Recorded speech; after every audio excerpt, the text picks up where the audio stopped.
You wake up, but you can't move. You know you need to get up. You know there's a world out there waiting for you, but all you can do is lie still. The sheets wrap around you like a cocoon, and for a moment, it feels safe. The quiet comfort of your bed becomes an anchor, a place where everything is calm, but it's also a place that's holding you captive.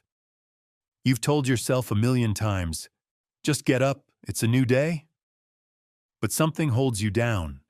It's not the weight of the blanket, not the cold outside, not even the responsibilities waiting for you. It's something deeper. It's the voice in your head that whispers, "What's the point?" The voice that reminds you of the overwhelming pressure, the failures, the uncertainty. It convinces you that staying here, in this space, is the only way to avoid feeling the weight of the world. It's not about laziness. It's not about not wanting to do something. It's a battle between your body and your mind. You want to get up. You want to live your life. But the fear is too strong. The fear of failure. The fear of the unknown. The fear of everything you've ever wanted slipping through your fingers. So you stay where you are, frozen in place, while the world moves on without you. You're not alone in this. There are millions of people who feel this same weight. People who wake up and don't know how to face the day.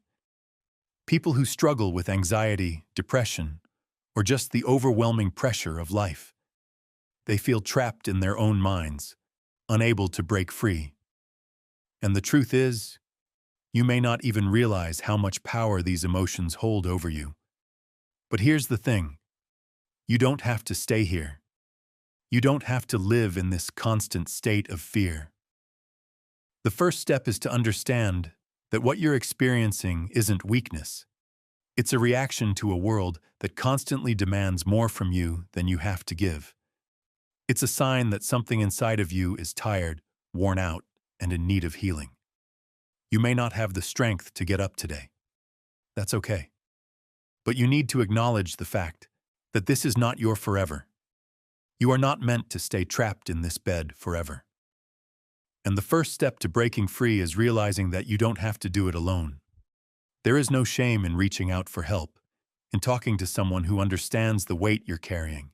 Sometimes, the most courageous thing you can do is get up and face the day, even when it feels like the hardest thing in the world.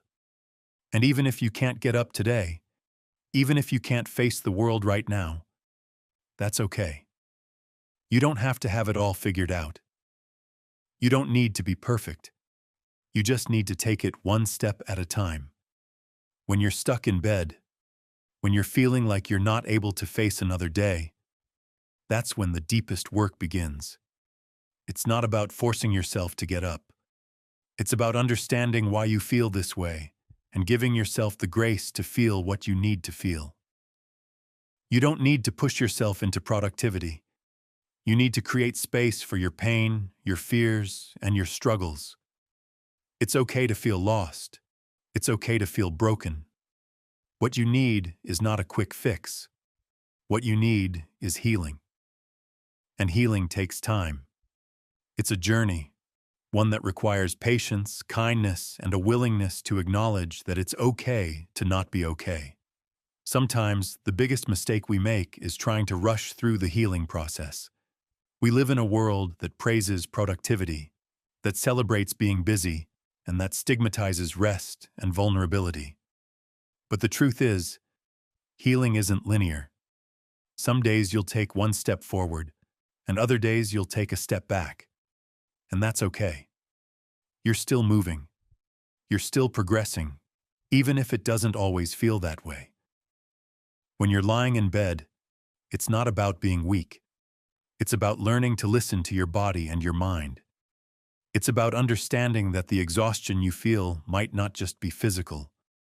It might be emotional, spiritual, or mental.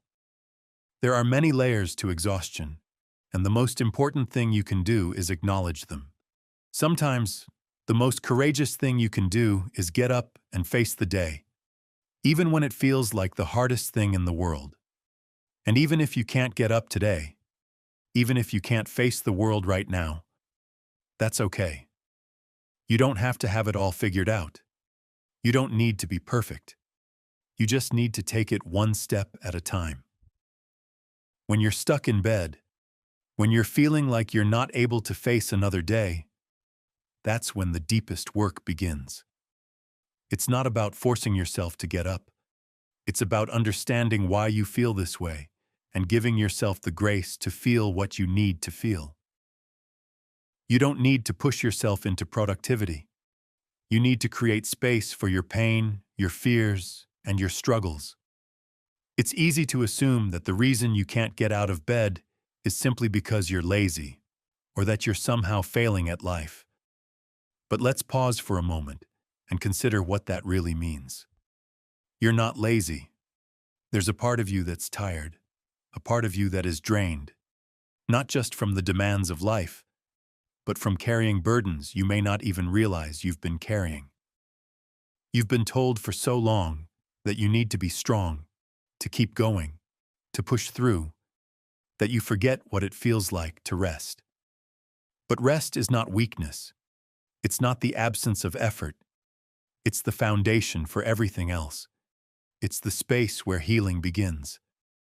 In the silence of that moment, when you're lying in bed, feeling stuck, the world might feel like it's collapsing. But it's in these quiet moments that you find clarity, if you're willing to listen to yourself. The stillness is not a sign of failure. It's a chance to recalibrate, to reconnect with who you are when the noise of the world fades away. Perhaps you've been going nonstop for so long that you've forgotten what it feels like to rest. Maybe you've been sacrificing your peace for the illusion of productivity. But rest is not just physical sleep. It's mental and emotional restoration. It's taking time to clear the clutter of your mind, to sift through the chaos of your emotions, and to realize that it's okay to feel overwhelmed. You don't have to be on all the time. The feeling of being stuck in bed, of not being able to move, is often a reflection of emotional exhaustion that has built up over time. You've been giving, and now there's nothing left to give. You've been running on empty, trying to meet expectations, trying to survive, and now your body is telling you to stop. But here's the thing. It's not a weakness to listen to your body. It's the ultimate strength. It's the strength to say, I've been pushing too hard, and I need to rest. And in that rest, you don't just find a break from life. You find the power to continue. You give yourself permission to recharge, to heal, and to return to the world stronger than before. It's in the pause, in the silence, that you can reflect on what you've been through and what you want to do next. But this requires patience. We live in a world that glorifies speed and efficiency. Everyone is in a rush. Everyone is trying to be busy all the time. And if you're not constantly going, you feel like you're failing. But this rush is a trap. It's a distraction that keeps you from focusing on what truly matters: your health, your peace of mind, and your inner balance.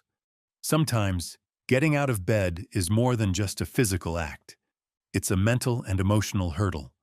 It's about acknowledging that you're not just tired, you're worn out. And when you recognize that, when you admit that you need to pause and recharge, you give yourself permission to be human, to be vulnerable, to be imperfect. You don't have to have it all figured out today. The truth is, you don't have to do anything at all except take care of yourself. You don't have to be the version of yourself that the world expects. You don't have to fulfill anyone else's agenda. You only need to fulfill your own. And that starts with the simple act of showing yourself the compassion you deserve. You might still find yourself lying in bed, unable to move. But even in those moments, you are not weak. You are processing, you are healing, and you are working through things that need attention. The journey to getting out of bed is not linear. It's not a straight path. There will be days when you struggle, and there will be days when you succeed. And both are okay. What matters is that you keep going, even when you feel like you can't. There is no shame in needing time to heal, to rest, and to regroup. There is no shame in slowing down. Sometimes, the world wants us to keep moving forward at all costs, but true strength comes from knowing when to pause. And when you do, you will find yourself more ready to face whatever comes next, with renewed energy and purpose. The key to getting out of bed is not forcing yourself to act when you're not ready. It's about listening to your body and your mind, understanding that rest is an essential part of growth, and allowing yourself to heal. In time, the heaviness will lift, and you will rise, not because you forced yourself to, but because you allowed yourself the space to feel, to reflect, and to regenerate. You see, there's a critical moment when we realize that our mental, emotional, and physical states are interwoven. You can't heal one part of yourself while ignoring the others. The mind and body are deeply connected, and the exhaustion you feel in your mind will eventually reflect in your body. If you're struggling to get out of bed, it's not just a matter of willpower. It's your body telling you something. That you need rest, that you need recovery, that you need to reconnect with yourself. It's the body's way of reminding you that your well-being matters, and it won't be ignored forever. But that's not easy in a world that tells you to keep pushing forward. We live in a culture that worships productivity, achievement, and constant motion. People are expected to be on all the time, working, achieving, succeeding. But there's a dangerous lie embedded in this idea, that you can always be at your best, and that you should never rest. The truth is that if you never take the time to pause, to breathe, and to reflect, you burn out. And when you burn out, you're left with nothing to give. You're left feeling stuck in bed, feeling like the weight of the world is too much to bear. The rest is not the problem. The problem is not giving yourself permission to rest when you need it most. This is why it's crucial to recognize the difference between taking a break and running away from your problems. Rest is necessary for growth, but avoidance is detrimental. When you're lying in bed, it's not always a sign that you're avoiding life. Sometimes, it's your body and mind signaling that you've given more than you can handle at the moment and need to recharge. But even in that moment of vulnerability, even as you lie there paralyzed by your own exhaustion, you're still moving forward. Recovery is part of the journey. It's not wasted time. It's the time you need to heal, to gather strength, and to come back stronger than before. When you finally rise, it's not because you forced yourself. It's because you gave yourself the space to rest and recharge. And here's the thing. While you might feel like you're wasting time by staying in bed, the most important growth often happens in the stillness. It's easy to look at the world's standards and think that being constantly busy equates to success. But real growth comes from the internal shifts, from listening to what your mind and body are telling you. Sometimes, the most powerful thing you can do is simply rest and allow your mind to heal. This isn't to say that you should stay in bed forever. It's not about giving up on life. It's about recognizing that you're human. You're not a machine that can keep going without a break. We all have our limits, and it's important to understand where yours are so that you can rest, recover, and continue moving forward with renewed energy.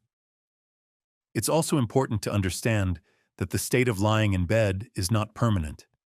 It's a phase. It's a phase where you have the opportunity to reflect, recharge, and come to terms with what's been weighing you down.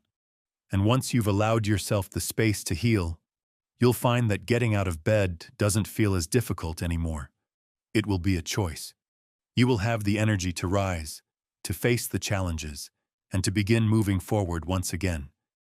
You might feel like you've failed. You might feel like you've let yourself down by not being able to move or get up. But in reality, what you're doing is giving yourself the time to repair and heal. You're not failing. You're learning how to listen to your needs and take care of yourself in a way that's often ignored in our busy society. You see, in life, we often glorify hustle and relentless activity. But true success, in life, in relationships, in your career, comes when you honor your need for balance. Rest and work, action and reflection, growth and pause, they all go hand in hand. One cannot exist without the other. When you can embrace this duality, when you can understand that rest is not a sign of weakness, but a vital part of the human experience, you'll feel empowered to take charge of your life again. You'll feel in control of your time, your energy, and your path. As you begin to rise, you'll notice something remarkable.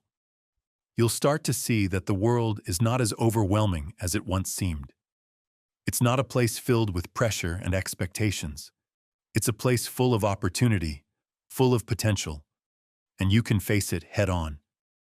Not because you're perfect, not because you have everything figured out, but because you've taken the time to care for yourself. And that's where the real strength lies.